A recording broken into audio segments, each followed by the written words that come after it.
Yeroon immoo keessanii yeroo immoo irra galanii fayyadamaa jiran karaa salphaa ta'een akkamitti akka baruu dandeessan isinitti agarsiisa jechuudha. Yookaan immoo yoo amma wanta isinitti agarsiisu kana settingii nama isinitti agarsiisu kana jechuudha. On yoo gootan jechuudha namni hiriyoonni keessan sun yeroo online irra galee fayyadamu jechuudha.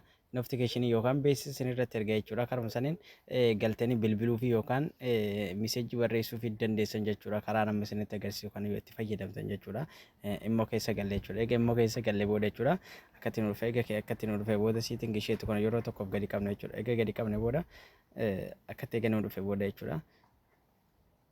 Egaa akkatti nu dhufee booda jechuudha. Ishee gubbaa tokkoffaa kanarratti notification isheetu kana yeroo tokkoof gadi qabna jechuudha. Egaa gadi qabne booda irra oolofne jechuudha. Egaa irra oolofne booda akkatti jechuudha. Akkatti nu dhufee jechuudha. Friends activity kan jedhu kana jechuudha.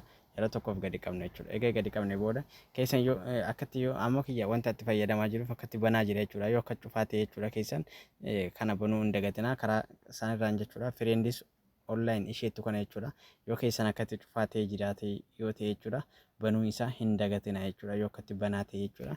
Namni yeroonni keessan yeroo online irra galanii fayyadamaa jiraatan yookaan yoo itti fayyadamaa jiraatan jechuudha. Notification isin irratti erga yeroo san bilbiluu fi yookaan miseejii barreessuu fi dandeessan jechuudha. Immoo nama tokko tokko online cufatanii diimaa namatti agarsiisa jechuudha. Karaa salphaa ta'een karaa kanaan baruu dandeessan jechuudha. Viidiyoon kun yoo isinitti tole share walii gochuu hin dagatinaa akkasumas like gochuu hin dagatinaa. YouTube kanarratti barumsa adda addaa akka isinii maxxansullee yoo barbaadan gaaffii adda addaa yoo nagaafachuu yoo barbaadan karaa koomentii jalaatiin naa barreessuu hin dagatinaa.